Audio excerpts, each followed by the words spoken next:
قال رب اشرح لي صدري ويسر لي أمري واحلل عقدة من لساني يفقهوا قولي ربي زدني علما وارزقني فهما ربي يسر ولا تعسر وتمم بالخير اللهم ارزقني علما نافعا وحفظا كاملا ودراية فهما وزقيا إلى تحصيل العلم برحمتك يا أرحم الراحمين. الحمد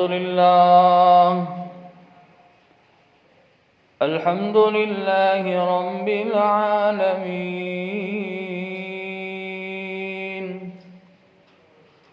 والعاقبة للمتقين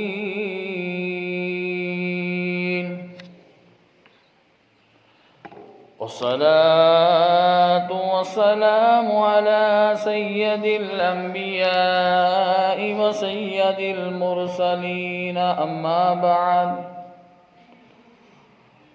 فقد قال الله تبارك وتعالى في القرآن المجيد والفرقان الحميد أعوذ بالله من الشيطان الرجيم بفضل بسم الله الرحمن الرحيم وجعلنا نومكم سباتا صدق الله العظيم وصدق رسوله النبي الأمين المتين الكريم ونحن على ذلك من الشاهدين والشاكرين والحمد لله رب العالمين أو كما قال عليه الصلاة والسلام إنما الأعمال بالنيات وإنما امرئ من كل ما نوى. الله سبحانه وتعالى இந்த அகிலத்தை படைத்து பரிபாலிக்கும் செய்கின்ற வல்ல ரஹ்மானை போற்றி புகழ்ந்து எங்கும் நிறைந்தோனை ஏக புகழோனனை மங்காத மறையாத மாமணியே மாசில்லா என்ற இறையோனே பொங்கும் புகழ் பூரணனே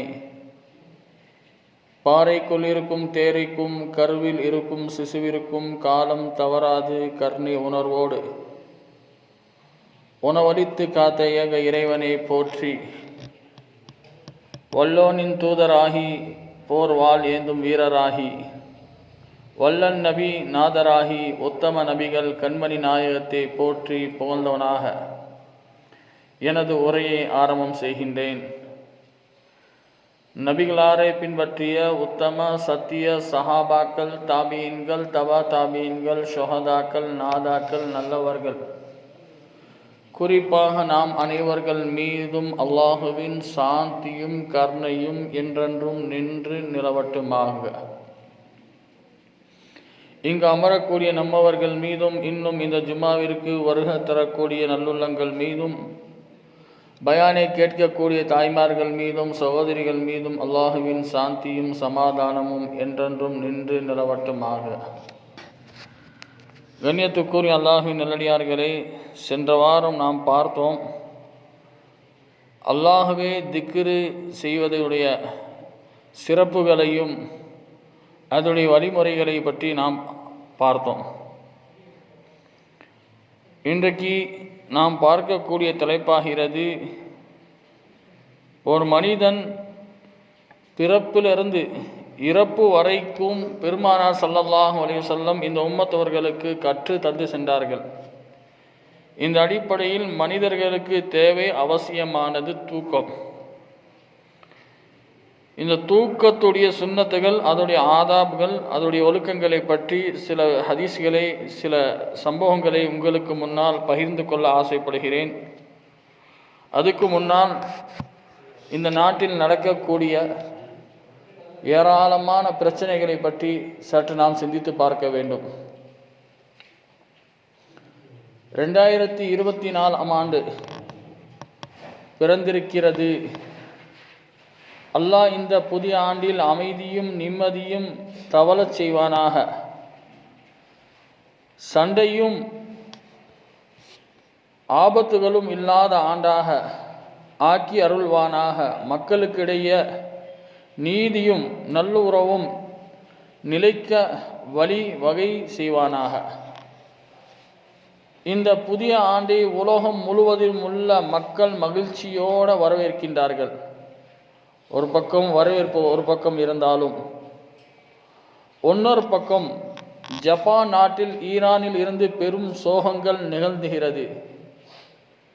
இந்த புது வருடம் ஆரம்பித்தவுடனே ஜப்பான் மிகப்பெரிய பூகம்பம் ஏற்பட்டுள்ளது. பூமியின் அதிர்ச்சியே தாங்க முடியாத அளவிற்கு பல மக்கள்கள் என்ன செய்தார்கள்? மரணம் அடைந்தார்கள். சில மக்கள்களை பாதுகாப்பான இடத்தில் வைக்கப்பட்டிருக்கிறது.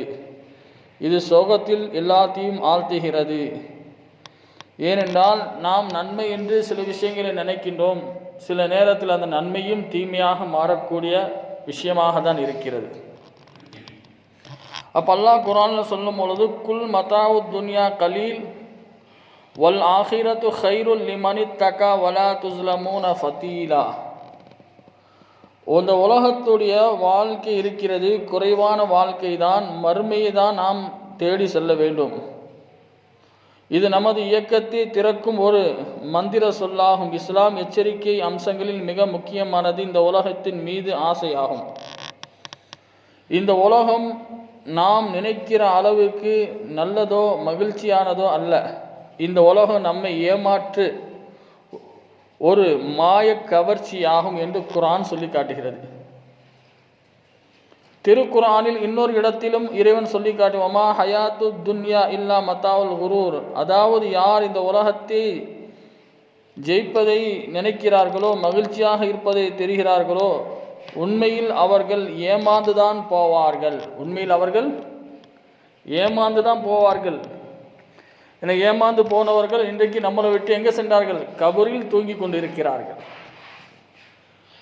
மாளிகையை கட்டினவர்கள் எங்கே இருக்கிறார்கள்? கபரில் உறங்கி கொண்டிருக்கிறார்கள். உலகத்துடைய அனைத்து வஸ்துக்களையும் சேகரித்தவர்கள் இந்த உலகத்தில் அவர்களை காணவில்லை, பார்க்க முடியவில்லை. அப்போ இந்த உலகம் எல்லாத்தையும் ஏமாற்றக்கூடியதாக தான் இருக்கிறது. இந்த உலகத்தில் நாம் பிறந்து விட்டோம். அதே போல ரசூலுல்லாஹி ஸல்லல்லாஹு அலைஹி வஸல்லம் சொன்ன பிரகாரம் ஒவ்வொருத்தர்களும் தன்னுடைய வாழ்க்கையை நல்ல முறையாக அமைத்து கொள்ள வேண்டும். அதற்காக தான் தீன் என்ற வழியை ரசூலுல்லாஹி ஸல்லல்லாஹு அலைஹி வஸல்லம் வாழ்ந்தார்கள், நடந்து காட்டினார்கள். அவருடைய வாழ்க்கை முழுவதும் அல்லாஹ் ரசூலுக்கும் அல்லாஹுடைய கட்டளைக்கு இணைந்து அவர்கள் நடந்தார்கள், கீழ்ப்படித்தார்கள். நம்மவர்களும் ரசூலுல்லாஹி ஸல்லல்லாஹு அலைஹி வஸல்லம் சொன்ன பிரகாரம் நடந்தால்தான் இறைவன் நம்மளை பொருந்திக் கொள்வார். அதற்காக தான் ஏராளமான தலைப்புகள் இருக்கிறது. ஏனென்றால் ஒவ்வொரு தலைப்பின் கீழ் ஒவ்வொரு வாரங்களும் உங்களுக்கு முன்னால் சில விஷயங்களை பகிர்ந்து கொண்டு வருகிறேன். ஏனென்றால் ஒரே தலைப்புக்கு கீழே தான் ஒரு விஷயத்தை நாம் பார்க்க முடியும். பல தலைப்புகளில் பேசினால் உங்களுடைய மனதில் பதியாது என்று மனதில் நினைத்து இன்ஷா அல்லாஹ் நாம் எப்படி தூங்க வேண்டும் இதை பற்றி என்னுடைய தலைப்பாக இருக்கிறது. தூக்கம் என்பது அல்லாஹுடைய மாபெரும் நிஅமத் என்று சொல்கிறோம். தூக்கம் என்பது நிஅமத். பல பேர்களுக்கு தூக்கம் வருகிறது, சில பேர்களுக்கு தூக்கம் வரமாட்டுகிறது. தூக்கம் வராததுக்கு காரணம் என்னவென்று சொன்னால், இந்த உலகத்தை உள்ளத்தில் சேகரித்து விட்டோம். தூங்கும் பொழுது நம்முடைய சிந்தனையில் இந்த உலகத்துடைய ஆசை, நாளைக்கு என்ன செய்ய போகிறோம், நாளை கழிச்சு என்ன செய்ய போகிறோம், உலகத்தில் நாம் எப்படி வாழ போகிறோம், இந்த மாதிரி பல சிந்தனைகள் வந்தால் தூக்கம் வருமா? வராது. அப்போ அல்லாஹ் கொடுத்த பெரிய நிஅமத் என்னவென்று சொன்னால், சில பேர்களுக்கு தூக்கத்தை அல்லாஹ் தஆலா ஹைராக வைத்திருக்கின்றான். சில பேர்களுடைய தூக்கம் இல்லாமல் அவர்களுக்கு ஷர்ராக இருக்கிறது, தீங்காக இருக்கிறது. தூக்கம் இல்லை என்று சொன்னால் பல நோய்கள் அவர்களுக்கு வந்து விடுகிறது. அதற்காக தான் உங்களுக்கு ப்ரெஷர் அதிகமாக இருக்கிறது, உங்களுக்கு அதிகமான திங்கிங் இருக்கிறது என்றெல்லாம் சொல்லிவிட்டு தூக்க மாத்திரையை போட்டும் கூட சில பேர்கள் தூங்க முடியாமல் வாழ்ந்து கொண்டிருக்கிறோம் இந்த நாட்டில். அல்லாஹ் சுப்ஹானஹு வ தஆலா இந்த உலகத்தில் ஒரு மனிதனுக்கு ஆயுள் 60 ஆண்டுகளாக இருந்தால் அந்த மனிதன் 40 ஆண்டுகள் தான் முடித்திருக்கின்றான், 20 ஆண்டுகள் தூக்கத்தில் கழித்து கொண்டிருக்கிறான். அப்ப இறைநேசர்கள், அல்லாஹுடைய தூதர்கள் அல்லாஹ் கொடுத்த ஒவ்வொரு நேரத்தையும் பொக்கிஷமாக நினைப்பார்கள், ஒவ்வொரு நேரங்களையும் பொக்கிஷமாக நினைப்பார்கள். ஒவ்வொரு நேரமும் அவர்கள் சதாவும் இறைவனை நினைத்து கொண்டுதான் வாழ்வார்கள், அல்லாஹ்வுடைய தூதரும் சஹாபாக்களும் நல்லடியார்களும். இன்னைக்கு நம்மவர்கள் சதாவும் இறைவனை நினைக்கக்கூடிய நேரம் எப்போ வருகிறதுன்னு சொன்னால், பள்ளிக்கு போனால் இறைவனை நினைக்கணும், பள்ளியில் போனால் தஸ்பீஹ் எடுத்து சுப்ஹானல்லாஹ் அல்ஹம்துலில்லாஹ் அல்லாஹு அக்பர் என்று சொல்லிக்கிட்டே இருக்கணும். இதை தான் நாம் நினைத்து கொண்டு இருக்கிறோம். எந்நேரமும் ரப்புடைய வார்த்தை, அவனுக்கு ஷுக்ரியா, அவனுக்கு நன்றி உள்ளவர்களாக நாம் வாழ்ந்தால்தான் நம்மவர்களுக்கு இந்த ஆத்மாவிற்கு நிம்மதி அல்லாஹ் வைத்திருக்கின்றான். அப்போ அல்லாஹ் சுப்ஹானஹு வ தஆலாவை நினைவு கூறக்கூடியவர்களாக இருக்க வேண்டும். காலையில் எழுந்தவுடனே இறைவனுக்கு நன்றி செலுத்த வேண்டும். எனக்கு ஹயாத்தை கொடுத்துருக்க, மௌத்தில், சிறிய மௌத்திலிருந்து நான் ஹயாத்தாக இருக்கிறேன், உயிரோடு இருக்கிறேன். சில பேர்கள் தூங்குகின்றார்கள், தூங்கி முடித்தவர்கள் காலையில் பார்த்தால் மர்ஹூம் என்று அழைக்கப்படக்கூடிய சூழ்நிலைகள் வந்துகிறது. நேற்று நல்லா இருந்தார், இன்னைக்கு பார்த்தா மர்ஹூம் ஆகிவிட்டார், இன்னைக்கு பார்த்தா காலையில் பார்த்தா மர்ஹூம் ஆகிவிட்டார், அதோடு இன்னொரு மையத்தாகிவிட்டார், மௌத்தாகிவிட்டார். இந்த மாதிரி வார்த்தைகள்லாம் பயன்படுத்தக்கூடிய சூழ்நிலைகள் வந்து கொண்டுதான் இருக்கிறது. அப்போ ரசூலுல்லாஹி ஸல்லல்லாஹு அலைஹி வஸல்லம் தூங்கும் பொழுது வலது பக்கம் நீங்கள் கையை வைத்து நீங்கள் தூங்கிக் கொள்ளுங்கள், இது ரசூலுல்லாஹி ஸல்லல்லாஹு அலைஹி வஸல்லம் சுன்னத்தான வழிமுறையாக இருக்கிறது என்று சொன்னார்கள். அப்போ இந்த மாதிரி நாம் தூங்கும் பொழுது, திக்ர் செஞ்சுக்கிட்டு தூங்கும் பொழுது ஒரு மனிதனுக்கு அல்லாஹ் தஆலா ஆழ்ந்த தூக்கத்தை அல்லாஹ் தஆலா தருகிறான். அந்த தூக்கம் தான் இன்றைக்கு நமக்கு அவசியம். ஏன்னா தூங்கும் பொழுது கூட ரப்பை நினைக்கக்கூடியவர்களுக்கு ஆழ்ந்த தூக்கம், உயர்ந்த தூக்கம், நிம்மதியான தூக்கத்தை அல்லாஹ் தஆலா வைத்திருக்கின்றான். இன்னைக்கு நாம் தூங்கும் பொழுது கூட நம்முடைய தலைக்கு மேலே இருக்கக்கூடிய அந்த கருவியை தான் நாம் பார்த்து கொண்டிருக்கிறோம். எல்லாத்துக்கும் சேர்த்து தான் சொல்றேன். ஆனால் அந்த கருவியில தான் நம்முடைய காலையில் எழுந்த உடனே அந்த கருவி மேலே தான் நம்முடைய பார்வையும் படுகிறது. இப்போ அந்த அளவிற்கு நம்முடைய எண்ணங்களும் ஆசாபாசங்களும் அதில் அதிகமாக ஈடுபட்டதின் காரணமாக சில பேர்கள் நைட்டில் படுக்கும் பொழுது 12 மணி ஆகி விடுகிறது, 1 மணி ஆகி விடுகிறது, 2 மணி ஆகி விடுகிறது. இந்த மாதிரி தூக்கம் இல்லாமல் உடல்நிலை கெட்டு போய் விடுகிறது. டாக்டர்கிட்ட போனால் அவர் என்ன செய்வார், நமக்கு என்ன தேவை இருக்கிறது எல்லாத்தையும் சொல்லி தூக்க மாத்திரை கூப்பிட்டு அவர் ஒரு பில்லை போட்டு கொடுத்து விட்டு அந்த டெஸ்ட் அடி இந்த டெஸ்ட் அடி எல்லா டெஸ்ட்டையும் எடுக்க வச்சிடுறாரு. கடைசியில் ஃபைனலாக சொல்வார், உங்களுக்கு ஒன்றுமே இல்லை, உங்களுக்கு ஒன்றுமே இல்லை. இவர் காசு செலவு பண்ணது அவருக்கு கண்ணுக்கு தெரியலை, காசு செலவு பண்ணது அவர் கண்ணுக்கு தெரியலை. டாக்டர் ஒரு அற்புதமான ஒரு செய்தியை சொல்லிட்டாரு, உங்களுக்கு ஒன்றுமே இல்லைங்க, உங்களுடைய உடம்பு நல்லா இருக்கு, கொஞ்சம் நீங்கள் செல்ஃபோனை பார்க்குறத தவிர்த்துக்குங்க, கொஞ்சம் டிவியை பார்த்துக்கிறத தவிர்த்துக்குங்க, கொஞ்சம் சீக்கிரமாக சாப்பிட்டு சீக்கிரமாக தூங்கக்கூடிய பழக்கத்தை கொண்டு வாங்கன்னு சொல்லி இந்த மாதிரி ஒரு அட்வைஸை பண்ணி என்ன செஞ்சுறாரு, அனுப்பிவிடுறாரு. இந்த அட்வைஸை தான் 1400 ஆண்டுகளுக்கு முன்னதாக பெருமானார் ஸல்லல்லாஹு அலைஹி வஸல்லம் சொல்லிவிட்டு சென்றார்கள். ஒரு முந்தைய காலத்துல தான் இருக்கும் பொழுது 8-9 மணிக்குள்ள எல்லாம் தூங்கி விடுவார்கள். காலையில் எழுந்த உடனே ஆக்டிவாக இருப்பார்கள், உடல் வலுவாக இருக்கும். ஆனால் இன்றைக்கு காலத்தில் தூங்குறோம் தூக்கம் வர முடிகிறது, நேரம் கெட்ட நேரத்தில் தூங்கிட்டு காலையில் எழுந்த முடியல. அப்போ எப்படி உடம்பு இருக்கும்? நம்ம உடம்பை நம்ம கெடுத்துக்கிட்டோமா? நம்ம உடம்பை நம்ம தான் கெடுத்துக்கிட்டோம், வேறு யாரும் கெடுக்கல. நம்மளோட உடம்பு ஆக்டிவாக இருக்கணும், நல்லபடியாக இருக்கணும் என்று நினைத்தால் அவர்கள் என்ன செய்வார்கள், சீக்கிரம் தூங்கிக் கொள்வார்கள். அப்போ அல்லாஹ்வுடைய கிருபையை கொண்டு தூங்கும் பொழுது வலது பக்கம் நீங்கள் கையை வைத்து தூங்க வேண்டும். அதே போல தூங்கும் பொழுது துவாக்களை ஓதிக்கொண்டு தூங்க வேண்டும். ஹஜரத் ஹுஸைஃபா ரலியல்லாஹு தஆலா அன்ஹு அவர்கள் அறிவிப்பு செய்கிறார்கள், பெருமானார் ஸல்லல்லாஹு அலைஹி வஸல்லம் அவர்கள் கூறினார்கள், நீங்கள் தூங்கும் பொழுது அல்லாஹும்ம பிஸ்மிகா அமூத்து வாஹயா என்ற, யா அல்லாஹ் உன்னுடைய பெயரை கொண்டு நான் தூங்குகிறேன், உன்னுடைய பெயரை கொண்டு நான் மரணிக்கின்றேன், உன்னுடைய பெயரை கொண்டு நான் ஹயாத்தாக ஆகிறேன் என்ற இதுக்கு அர்த்தமாக இருக்கிறது. அப்போ அல்லாஹ் தஆலா தூக்கம் என்பது ஒரு சிறிய மவுத் என்று சொல்வார்கள். தூக்கத்துக்கு பிறகு எழுந்தவுடனே அவருக்கு ஹயாத்தை வைத்திருக்கின்றான் என்று சொன்னால் இது அல்லாஹ்வுடைய மாபெரும் கிருபை. இந்த துஆவை ஓதிக்கொண்டு தூங்க வேண்டும். அதே போல காலையில் எழுந்தவுடனே கண் முழித்தவுடனே நம்முடைய நாவில் என்ன வர வேண்டும்? அல்ஹம்துலில்லாஹில்லஸீ அஹ்யான பாதமா அமாதனா வ இலைஹின் நுஷூர். அனைத்து புகழும் அல்லாஹ் ஒருவனுக்கே. அவன் என்னை மரணம் கொடுத்த பிறகு மறுபடியும் இந்த பூமியில் என்னை வாழ வைத்திருக்கின்றான். இதற்கு இறைவனுக்கு நான் நன்றி செலுத்தக்கூடியவனாக நான் இருக்கணும் என்று நாம் சொல்ல வேண்டும். இது யாரும் செய்கிறோமா? எத்தனை பேர்களுக்கு இந்த பழக்கங்கள் இருக்கிறது? ஜும்மால மட்டும்தான் சொல்லப்படுகிறது, கேட்டுவிட்டு நம்ம சென்று கொண்டுதான் இருக்கிறோம். அந்த மாதிரி இல்லாமல் வாழ்க்கையில் நாம் சில விஷயங்களை கொண்டு வர வேண்டும்.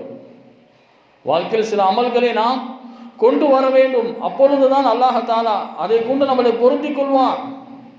அவனுடைய பொருத்தம் இல்லாமல் வாழக்கூடாது, வாழவும் முடியாது.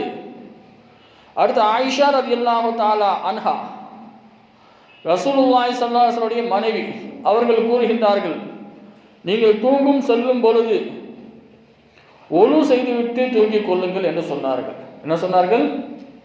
ஒழு செய்துவிட்டு தூங்கிக் கொள்ளுங்கள். 4 குல் ஷரீஃபை ஓதிக்கொண்டு தூங்கிக் கொள்ளுங்கள். குல் யாயுல் காஃபிரூன், சூரா இஹ்லாஸ், சூரா ஃபலக், சூரா நாஸ். சூரத்துல் நாஸ், சூரத்துல் ஃபலக், இந்த 4 சூறாக்களை ஓதி, ஆயத்துல் குர்சி, உங்களுக்கு தெரிந்த திக்ருகளை ஓதி, கையில் ஊதி, உடம்பு முழுக்க தடவி விட்டு நீங்கள் தூங்கிக் கொள்ளுங்கள் என்றெல்லாம் ஆயிஷா ரலியல்லாஹு தஆலா அன்ஹர்கள் கூறுவார்கள். அப்போ அந்த தூக்கம் வஜஅல்னா நௌமக்கும் சுபாதா, சில பேருக்கு தூக்கமே வரல, அதுக்கு என்ன வசீஃபா ஓதணும் என்று சில பேர்கள் கேட்பாங்க. அவர்களுக்கு நான் சொல்லுவேன், வஜஅல்னா நௌமக்கும் சுபாதா, இதை திக்ராக ஓதிக்கொள்ளுங்கள், உங்களுக்கு நல்ல தூக்கம் வரும் என்று சொல்லுங்கள். அப்போ அல்லாஹ் தஆலா இந்த இரவை அல்லாஹ் தஆலா மனிதர்களுக்கு தூங்குவதற்காக தான் வைத்திருக்கின்றான். பகலை இறைவன் அவரவருடைய ரிஸ்கை தேடுவதற்காக தான் இறைவன் வைத்திருக்கின்றான். அந்த பகலில் சில கடமைகளை மனிதர்கள் அந்த நேரத்தில் நிறைவேற்ற வேண்டும் என்பதற்காக தான் இந்த பகலையும் இந்த இரவையும் அல்லாஹ் தஆலா மாறி மாறி அல்லாஹ் தஆலா வைத்திருக்கின்றான். அப்போ அல்லாஹ் கொடுத்த ஒவ்வொரு நேரமும் நாம் என்ன செய்ய வேண்டும்? இந்த தொழுகை, இந்த தூக்கத்துக்கு அதிகமான முக்கியத்துவம் கொடுக்க வேண்டும், உடல் ஆரோக்கியமாக வைத்துக் கொள்ள வேண்டும். இதுதான் இஸ்லாத்துடைய வழிமுறையாக, நபி ஸல்லல்லாஹு அலைஹி வஸல்லம் வழிமுறையாக இருக்கிறது. அப்போ நம்ம தூங்குகிறோம், தூங்கும் பொழுது தூக்கம் வராமல் உடம்பெல்லாம் ஓட்டிக்கிட்டே இருக்கு. தூங்கும் பொழுது உடம்பு ஓட்டும், ஒரு நிலையாக தூங்க முடியாது. அப்போ நம்ம தூங்கும் பொழுது ஒரு கெட்ட கனவு கூட வரலாம். கனவுக்கு யாருக்கும் சொல்ல முடியாது, யாருக்கு என்ன கனவுன்னு சொல்ல முடியாது. ஒரு நல்ல கனவு இருக்கிறது, கெட்ட கனவு இருக்கிறது. அப்போ கனவு வரும் பொழுது திக்ரு செஞ்சுட்டு படுக்கும் பொழுது மலக்குமார்கள் கூட இருப்பார்கள். திக்ரு செய்யாமல் படுக்கும் பொழுது ஷைத்தான் கூட வந்து என்ன செய்வான்? பலவிதமான காட்சிகளை நமக்கு கனவுல காட்டுவான். பலவிதமான காட்சிகளை நமக்கு கனவுல காட்டுவான். நம்முடைய உடம்பு உலட்டும், அதிகமான கஷ்டமாக இருக்கும், பலகீனமாக இருக்கும். அந்த நேரத்தில் கூட நம்ம என்ன செய்ய வேண்டும்? அவுஸு பில்லாஹி மினஷ் ஷைத்தானிர் ரஜீம் என்று ஓதிக்கொள்ள வேண்டும். என்ன செய்ய வேண்டும்? அவுஸு பில்லாஹி மினஷ் ஷைத்தானிர் ரஜீம் என்று அதிகமாக ஓதிக்கொள்ள வேண்டும். அப்போ ரசூலுல்லாஹி ஸல்லல்லாஹு அலைஹி வஸல்லம் இந்த இடத்துல ஒன்னொரு துஆக்களையும் ரசூலுல்லாஹி ஸல்லல்லாஹு அலைஹி வஸல்லம் கற்று தருகிறார்கள். அந்த துஆவை நாம் பார்ப்போம். அப்போ ஒருத்தர் வலது பக்கம் படுத்து விட்டு இடது பக்கம் திரும்புகிறார்கள். உடம்பு ரொம்ப கஷ்டமாக இருக்கிறது. அந்த நேரத்தில் அவர்கள் என்ன செய்ய வேண்டும்? அல்லாஹும்ம அஸ்லம்து நஃப்ஸி இலைக்க வஜ்ஜஹது வஜ்ஹி இலைக்க வஃபவ்வதுது அம்ரி இலைக்க வல்ஜாது ஸஹரி இலைக்க ரகபதன் வரஹபதன் இலைக்க லா மல்ஜா வலா மன்ஜா மின்க இல்லா இலைக்க ஆமன்து பிகிதாபிகில்லஸி அன்ஸல்த வ நபிக்கல்லஸி அர்ஸல்த. இந்த துஆவை ரசூலுல்லாஹி ஸல்லல்லாஹு அலைஹி வஸல்லம் தொடர்ந்து ஓதி வருவார்கள். ரசூலுல்லாஹி ஸல்லல்லாஹு அலைஹி வஸல்லம் சொன்னார்கள், யா அல்லாஹ், என்னுடைய உயிர் யார் உன் மீது வசமாக இருக்கிறது, உன் மீது ஆணையாக என்னுடைய உடலை நீ ஆரோக்கியமாக வைப்பாயாக என்று நபிகள் பெருமானார் ஸல்லல்லாஹு அலைஹி வஸல்லம் எந்த விதமான பயத்தை விட்டு, எந்த விதமான துன்பங்கள் இல்லாமல் எனக்கு ஆரோக்கியமாக ஈமான் சலாமத்தாக காலையில் எழுந்தும் பொழுது நான் ஈமான்தாரியாக எழுந்தலும் சொல்லி என்ன செஞ்சாங்க, பெருமானார் ஸல்லல்லாஹு அலைஹி வஸல்லம் இந்த துஆவை கற்று தந்தார்கள். அதே போல ரசூலுல்லாஹி ஸல்லல்லாஹு அலைஹி வஸல்லம் தூங்கும் பொழுது நீ ஈமான் கொண்டவர்களாக, ஈமானை புதுப்பித்தவர்களாக, ஈமான் என்ற வார்த்தையை கலிமா மொழிந்தவர்களாக நீங்கள் தூங்கிக் கொள்ளுங்கள் என்றெல்லாம் சொல்லப்படுகிறது. ஏனென்றால் எந்த நேரம் கலிமா நம்முடைய நாவில் வருதோ அவர்கள் அந்த கலிமா சொன்னவுடன் அவர்கள் சொர்க்கவாசிகள் என்றெல்லாம் ஹதீஸில் சொல்லப்படுகிறது. அவர்கள் சோனவாசி என்று சொல்வார்கள் பெருமானார் ஸல்லல்லாஹு அலைஹி வஸல்லம். அடுத்து பெருமானார் ஸல்லல்லாஹு அலைஹி வஸல்லம் அவர்கள் கூறுகின்றார்கள், அறிவிப்பாளர்கள் ஹஜரத் பரா இன் ஆசிப் ரலியல்லாஹு தஆலா அன்ஹு அவர்கள் அறிவிப்பு செய்கின்றார்கள், பெருமானார் ஸல்லல்லாஹு அலைஹி வஸல்லம் கூறுகின்றார்கள், தூங்கும் பொழுது நீங்கள் ஒழு செய்துவிட்டு தூங்கிக் கொள்ளுங்கள் என்று பெருமானார் ஸல்லல்லாஹு அலைஹி வஸல்லம் சொன்னார்கள். அதற்கு பிறகு கலிமாவை நீங்கள் ஓதிக்கொண்டு நீங்கள் தூங்கிக் கொள்ளுங்கள் என்று சொல்வார்கள். அப்பொழுது கலிமாவை யார் முடிந்தவர்களாக தூங்குகின்றார்களோ அவர்களுடைய ஆஹிராவும் சரியாகிவிடும் என்று பெருமானார் ஸல்லல்லாஹு அலைஹி வஸல்லம் கூறினார்கள். ஒரு மனிதன் தூங்கும் பொழுது ஷைத்தான் 3 முடித்து போடுகிறான். எத்தனை முடிச்சு? 3 முடிச்சு போடுகிறான். அப்ப ஹதீஸ்ல பாருங்க, தெளிவாக சொல்லப்படுகிறது, தூங்கும் பொழுது ஷைத்தான் என்ன செய்வான், 3 முடிச்சு போட்டுருவான். அப்ப முதலாவதாக அந்த மனிதன் தூங்கும் பொழுது அவர்கள் முழிப்பு வருகிறது, தூங்கிக்கிட்டே இருப்பாரு, அவர்களுக்கு முழிப்பு வருகிறது. முழிப்பு வந்த உடனே அவருடைய நாவல் என்ன வரணும், திக்ர் வரும். திக்ர் வந்தால் ஒரு முடிச்சு வெளியே அவிழ்கிறது. 2வது முடிச்சு அவர்கள் என்ன செய்வேன், ஒழு செய்யும் பொழுது 2வது முடிச்சும் அவிழ்கிறது. 3வது முடிச்சு தொழுகைக்காக செல்கிறார்கள் என்று சொன்னால் அந்த 3 முடிச்சும் அவர்களை விட்டு பாதுகாப்பு தருகிறது. ஏன்னா அந்த முடிச்சு என்பது சாதாரண விஷயம் கிடையாது. சீக்கிரமாக யாரையும் எந்திரிக்க விடாது சைத்தான். பல பேர்கள் சொல்றாங்களே, எந்திரிக்க நினைக்கிறேன், ஆனால் எந்திரிக்க முடியல. நம்ம நினைச்சுக்கிட்டு தான் இருப்போம். ஆனால் அந்த உறுதி, அந்த நம்பிக்கை நம்மள்கிட்ட வரணும். அப்போ நம்ம காலையில் எழுந்த உடனே நம்முடைய நாவல் அல்லாஹ்வும் திக்ருள்ள நாவாக இருக்க வேண்டும். 2வது ஒழு செய்ய வேண்டும். 3வது தொழுகைக்கு பள்ளிக்கு வர வேண்டும். இப்பொழுது 3 முடிச்சும் அவிழ்கிறது. இவர்களுடைய உடம்பு ஆரோக்கியமாகிறது. ஏன்னா இந்த முடிச்சுக்குள்ள இருக்கிற வரைக்கும் பயங்கரமான கஷ்டம். இதெல்லாம் நாம் புரிந்து கொள்ள வேண்டும். ஏன்னா அவனுக்கு நம் இடத்தை கொடுத்து விடக்கூடாது என்று பெருமானார் ஸல்லல்லாஹு அலைஹி வஸல்லம் நமக்கு தெளிவாக சொல்லி தருகிறார்கள். ஏனென்றால் இரவு நேரத்தில் ஒழு செய்து கொள்ளுங்கள் என்று எதற்காக சொல்லப்படுகிறது என்று சொன்னால், அறிவிப்பாளர் ஹஜரத் அபூ ஹுரைரா ரலியல்லாஹு தஆலா அன்ஹு, ஏனென்றால் தூங்கும் முன்னாடி ஒழு செய்யாமல் தூங்கும் பொழுது ஒரு மனிதனுடைய நாக்கின் வழியாக ஷைத்தான் தங்குகிறான் என்று ஹதீஸ். எங்க தங்குறான்? நாக்கு, மூக்குக்குள்ள. அப்ப அந்த மூக்குக்குள்ள தங்கும் பொழுது ஒரு மனிதனுக்கு சளி, தும்மல், அதிகமான நோய்கள் வர காரணம் இந்த மூக்கு தான். அப்ப இந்த சளிக்கு நாம் ஒழு செய்யும் பொழுது அந்த கசடுகளை வெளியேற்றி விட்டு நாம் ஒழு செய்தோம் சொன்னால் ஷைத்தான் அங்கே தங்குவானா? ஹதீஸ பாருங்க, ஒழு செய்யும் பொழுது கையை கழுவுனா கையுடைய பாவம் மன்னிக்கப்படுகிறது. வாயை கொப்பளித்தோடனே வாயில் பேசக்கூடிய வார்த்தைகள் மன்னிக்கப்படுகிறது. முகத்தை கழுவுன கண் பார்த்த பார்வைகள் மன்னிக்கப்படுகிறது. காது கேட்ட பாவங்கள் மன்னிக்கப்படுகிறது. கையை கழுவும் பொழுது கைகள் செய்த பாவங்கள் மன்னிக்கப்படுகிறது. கால்கள் கழுவும் பொழுது கால்கள் செய்த பாவங்கள் எல்லாம் மன்னிக்கப்படுகிறது. அதே போலதான் இந்த ஒழுவுடைய ஏராளமான சிறப்புகள் அல்லாஹ்தாலா வைத்திருக்கின்றான். இந்த பழக்கங்கள் நம்முடைய வாழ்க்கையில் வரணும். இந்த ஆதாத்துகள், இந்த பழக்கங்கள், இந்த தன்மைகள் நம்மளுடைய வாழ்க்கையில வந்தாதான் நம்ம என்ன செய்ய முடியும், ஒரு மூமினாக வாழ முடியும். ஒன்று வரலாறுல மட்டும் பார்த்துட்டு போகலாம். அந்த சஹாபி அப்படி வாழ்ந்தாரு, இந்த சஹாபி அப்படி வாழ்ந்தாரு, அந்த இறைநேசர் இப்படி வாழ்ந்தாரு, இந்த இறைநேசர் இப்படி வாழ்ந்தாரு, வரலாறுகள் தான் பார்க்க முடிகிறது. ஆனால் இன்னைக்கு நிஜத்தில் சில பேர்களை தான் பார்க்க, பல பேர்கள் பார்க்க முடியல. லைவா யாரையும் பார்க்க முடியல. அவரவர் வாழ்க்கையை அவரவருடைய கேள்விக்குறிதான். ஆனால் அவரவர் வாழ்க்கையில் என்னென்ன அமல்கள் கொண்டு வர வேண்டும், அந்த அமல்களை நாம் ரெகுலராக செஞ்சுட்டு வரணும். இன்னைக்கு எல்லாத்துக்கும் அமல் விஷயம் ரொம்ப பலகீனமாக இருக்கிறது. அடுத்து இன்னொரு விஷயத்தை தூங்கும் பொழுது வலது பக்கம் கையை வைத்து தொடைக்கு மேலே கையை வைத்து படுக்கணும் என்று சொல்லிட்டோம். இரண்டாவதாக குப்புற படுக்கக்கூடாது. எப்படி படுக்கக்கூடாது? குப்புற படுக்கக்கூடாது. அப்போ அறிவிப்பாளர் யாருன்னு சொன்னால் ஹஜரத் யஈஷ் பின் தஹ்ஃபத்துல் கிஃபாரி ரலியல்லாஹு தஆலா அன்ஹு அறிவிப்பு செய்கிறார்கள். ஒரு சஹாபி பள்ளியில் குப்புற படுத்தார். அப்போ குப்புற படுக்கும் பொழுது பெருமானார் ஸல்லல்லாஹு அலைஹி வஸல்லம் அவர்களை அழைத்தார்கள். அழைத்து சொன்னார்கள், குப்புற படுக்கக்கூடாது, இது ஷைத்தானுடைய பழக்கம்.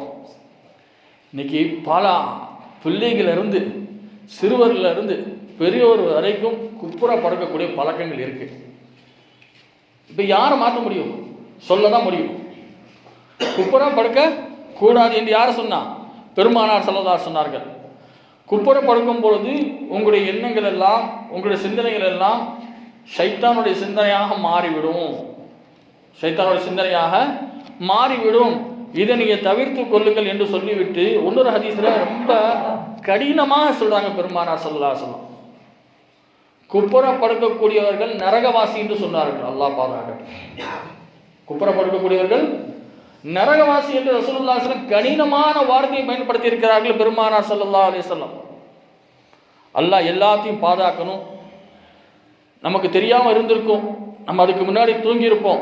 இந்த விஷயத்தை நம்ம தெரிந்த பிறகு இந்த விஷயத்தை நாம் தவிர்த்து கொண்டு சரியான முறையில் தூங்கிக் கொள்ளணும் என்று நிய்யத்தை வைத்துக் கொள்ளுங்கள். அடுத்து இன்னொரு ஹதீஸில் பெருமானார் ஸல்லல்லாஹு அலைஹி வஸல்லம் சொன்னார்கள், தூங்கும் பொழுது உங்களுடைய போர்வைகளை, பெட்டு தான் போட்டிருப்போம், பெட்டுக்கு மேலே ஒரு போர்வை போடுறோம்ல, அதை 3 முறை உதறி விட்டு படுங்கன்னு சொன்னாங்க. எத்தனை தடவை? 3 முறை உதறி விட்டு தட்டி விட்டு என்ன செய்யுங்க? படுத்து கொள்ளுங்கள் என்று பெருமானார் ஸல்லல்லாஹு அலைஹி வஸல்லம் சொன்னார்கள். அறிவிப்பாளர்கள் யார் என்று சொன்னால் ஹஜரத் அபூ ஹுரைரா ரலியல்லாஹு தஆலா அன்ஹு. அப்போ இதன் மூலமாக உங்களுக்கு நிம்மதியான தூக்கம் வரும்.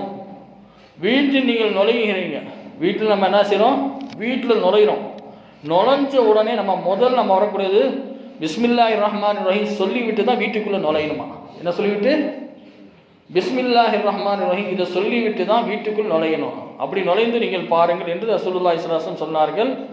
3 முறை உங்களுடைய படுக்கையை நீங்கள் உதறிவிட்டு படுத்து கொள்ளுங்கள். அடுத்து இன்னொரு விஷயத்தை சொன்னார்கள், அன்றைய காலத்தில் விளக்க வைத்து விட்டு தான் படுப்பார்கள். இன்றைக்கு தான் லைட்டில் விடி பல்பில் எல்லா சாதனங்களும் இருந்துச்சு. ஆனால் அன்றைக்கு காலத்தில் விளக்கு தான் இருந்துச்சு ரசூலுல்லாஹ்வுடைய காலத்தில். அந்த விளக்க ரசூலுல்லாஹ் சொன்னாங்க, விளக்கை அணைத்து விட்டு நீங்கள் படுத்துக் கொள்ளுங்கள், அந்த விளக்கு எரிகிற மாதிரி நீங்கள் படுத்து விடாதீர்கள் என்று தெளிவாக சொன்னார்கள். எனக்கு இந்த நேரத்தில் நெருப்பு பத்தும் சொல்ல முடியாது. அதே போல தூங்கும் முன்னாடி சாப்பாட்டு பொருட்கள் அனைத்தையும் மூடிவிட்டு நீங்கள் தூங்கிக் கொள்ளுங்கள். தண்ணியாக இருந்தாலும் சரி, எந்த பொருளாக இருந்தாலும் இதை நீங்கள் மூடிவிட்டு நீங்கள் படுத்துக் கொள்ளுங்கள். ஏனென்றால் வானத்திலிருந்து சில அதாபுகள் இறங்குமா, வானத்திலிருந்து சில அசாபுகள் இறங்கும், அது தண்ணீர் விழுந்து விடும்.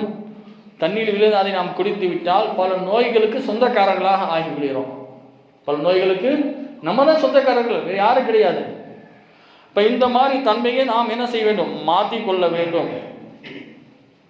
இந்த இடத்துல முஜாஹித் ரஹ்மத்துல்லாஹி அலைஹி ஒரு அற்புதமான ஒரு செய்தியை அவங்க சொல்கிறாங்க. என்ன சொல்கிறாங்க சொன்னால், காலையில் முழித்த உடனே மாலையுடைய சிந்தனை அவனுக்கு வரக்கூடாதுன்றாங்க. காலையில் எழுந்த உடனே இரவுடைய சிந்தனை அவனுக்கு வரக்கூடாது, இரவு வந்தால் பகலுடைய சிந்தனை வரக்கூடாது என்று சொன்னார்கள். இரவு வந்தால் பகலுடைய சிந்தனை வரக்கூடாது என்றெல்லாம் சொல்லிவிட்டு, ஏனென்றால் எந்த நேரம் ஒரு மனிதனுக்கு மவுத்து வரும் சொல்ல முடியாது, எந்த நேரம் ஒரு மனிதனுக்கு நோய் வரும் சொல்ல முடியாது, எந்த நேரம் ஒரு மனிதன் ஆரோக்கியமாக இருப்பான் என்று சொல்ல முடியாது. இந்த 3மே நினைத்து கொண்டு நீ படுத்துக்கொள். காலையில் எழுந்தவனே உனக்கு மருகும் என்று பெயர் கூட வைக்கலாம். இது உன்னுடைய நசீபில் எழுந்ததாக இருக்கலாம், இது உன்னுடைய நசீபில் எழுதக்கூடியதாக இருக்கலாம். ஏனென்றால் எல்லா நேரமும் எந்த நேரம் மனிதனுக்கு இருக்கும் சொல்ல முடியாது, எந்த கேரண்டி யாராலையும் சொல்ல முடியாது. பொருளாதாரத்துக்கு கேரண்டி கொடுக்கலாம், ஒரு பில்டிங்கு கேரண்டி கொடுக்கலாம், எத்தனையோ பொருளாதாரಕ್ಕೆ கேரண்டி இருக்கிறது. மனிதனுக்கு கேரண்டி யாரும் கொடுக்க முடியாது, மனிதனுக்கு யாருமே கேரண்டி கொடுக்க முடியாது. நேற்று தான் நல்லா இருந்தார், இன்னைக்கு பார்த்தா மௌத் ஆகிட்டார். நல்லா தான் என்கிட்ட பேசிக்கிட்டு இருந்தார், பள்ளியாசில் வந்து நல்லா தான் தொழுதாரு. இப்போ இந்தோனேசியா பார்த்தா சொன்னால் ஒரு இமாம் சாப் என்ன செய்கிறாரு, தொழு வச்சுக்கிட்டே இருக்காரு. சஜ்தால போன உடனே ரூஹ் போயிடுச்சு. யார் எதிர்பார்த்தோமா? அப்போ ஒரு மனிதனுக்கு எப்படி எந்த நேரத்தில் மௌத்து வரும் சொல்ல முடியாது. இதெல்லாம் நினச்சிக்கிட்டு தான் படுக்க சொல்கிறாங்க. அடுத்து சொன்னார்கள், ஒரு நல்லடியார்கள் சொன்னார்கள், 4 விஷயங்கள் நீ செய்யாமல் தூங்காத. என்ன சொன்னாங்க? 4 விஷயத்தை செய்யாமல் தூங்காத. முதலாவதாக, அல்லாஹுடைய கட்டளையை நிறைவேற்றாமல் நீ தூங்காத. அல்லாஹ் கொடுத்த 5 நேர கடமையை நிறைவேற்றாமல் தூங்காத. ஏன்னா தூக்கத்துக்கு முன்னாடி அந்த இது கிடைக்குமா கிடைக்காத சொல்ல முடியாது. நம்ம தொழுது விட்டு தான் நம்ம என்ன செய்யணும், தூங்கி கொள்ள வேண்டும். இது முதல் கடமை. 2வதாக, இறைவன் எதை தடுத்தானோ, இறைவன் எது ஹராம் என்று தடுத்தானோ அது ஹராம் என்று நினைத்து, இது ஹராம் என்று நீ நினைக்க வேண்டும். அப்படி நீ தூங்க கொள்ளு. இது இறைவன் இது ஹராம் என்று சொல்லியிருக்கிறான், இது ஹலால் என்று சொல்லியிருக்கிறான், இந்த மாதிரி எண்ணத்தில் நீ தூங்கிக் கொள்ளுங்கள் என்று சொல்வார்கள். 3வதாக, யார்கிட்ட குடுக்கல் வாங்கியிருக்கியோ, யார்கிட்ட குடுக்கல் வாங்கல் இருக்கிறதோ, உன்னுடைய பிள்ளைகள்கிட்ட வசியத்தை செய்துவிட்டு தூங்கு. பிள்ளைகள்கிட்ட வசியத்தை செய்துவிட்டு தூங்கு. இன்னைக்கு எத்தனை பேர் சொல்றோம்? தந்தை கடன் வாங்கியிருப்பாரு, பிள்ளை கடன் வாங்கியிருப்பாங்க, எல்லாமே கடன் வாங்கியிருப்போம். கடன் வாங்காத யாருமே இல்லை. கடனோட வேற விஷயம் வாங்கியிருப்போம். இருந்தாலும் இதை வசியத்து செய்துவிட்டு தான் தூங்கணுமா? இதை வசியத்து செய்துவிட்டு தான் தூங்கணும். இந்த மாதிரி விஷயத்தை நம்ம சரி செய்ய வேண்டும். 4வதாக, யார்கிட்ட நீ சண்டை போட்டாயோ அவர்கள்ட்ட சமாதானம் ஆகாமல் நீ தூங்காத. அவர்கள்ட்ட சமாதானம் ஆகாமல் நீ தூங்காத. இந்த 4 விஷயத்தை மனதில் நினைத்து விட்டு நீ தூங்கிக் கொள்ளுங்கள் என்று சொன்னார்கள். அப்போ முதலாவது சொன்னாங்க, அல்லாஹ்வுடைய கட்டளை நிறைவேற்ற வேண்டும். 2வதாக, இறைவன் எது ஹராம் எது ஹலால் என்று சொன்னாரோ இதை உணர வேண்டும். 3வது, கொடுக்கல் வாங்கலே நீ பிள்ளைகள்கிட்ட வசியத்து செய்ய வேண்டும். 4வது, யாரிடத்தில் சண்டை போட்டாயோ பகைத்து கொண்டாயோ அவர்களிடத்தில் போய் மன்னிப்பு கேட்டு நீ சமரசமாகிவிடு என்று இதையெல்லாம் சரி செய்து விட்டு நீ தூங்கிக்கொள். ஏன்னா இதெல்லாம் நீ சரி செய்து விட்டு நீ தூங்கினால் நீ ஒரு சொர்க்கவாசி என்றெல்லாம் சொல்லலாம்.